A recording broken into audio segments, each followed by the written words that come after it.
Hi everyone! Tara, samahan niyo ako magluluto tayo ng pancake dahil nakakamiss na naman kumain. Kung anong ingredients dito sa namin loob, yun lang yung ginawa ko dyan. Pero pasok na yan sa budget. Ang sarap na niya. Tara, samahan niyo ako. Una, kumuha tayo ng 1 cup all-purpose flour. 1:1 lang tayo. 1:1. 1 teaspoon na baking powder at saka isisip natin siya.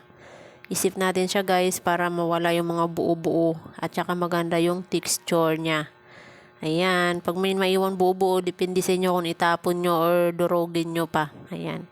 Then naglagay ako ng 1/3 cup na asukal. Then haluin lang natin siya guys. Ayan, and then i-mix na natin. I-mix lang natin guys. Mikos.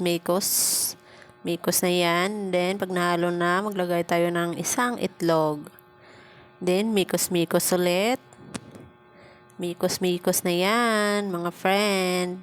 Then, maglagay tayo ng space kasi maglagay tayo ng 1 cup na ibap. 1:1. 1 cup lang para mabango, masarap. Yan. Mikos ulit. Mikos na yan. Yan. Mikos nyo hanggang mawala yung mga buo-buo. Hanggang maging malapot na siya. Ayan, ganyan siya kalapot. Yan, di ba? Kita nyo? Mikos.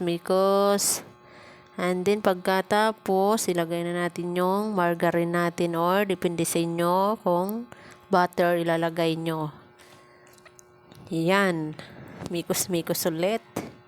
Then, pagka nahalo nyo na, maglagay na kayo ng kawali nyo dyan. Lagyan nyo ng extra margarine or depende sa inyo kung oil ilagay nyo. Ayan na siya. Nag-bubbles na. Pagka-bubbles niya, dyan nyo na siya babaliktarin. O, diba? Ang ganda ng pagkagawa. O, diba? O. Ay, sarap na niya. Ang bango pa.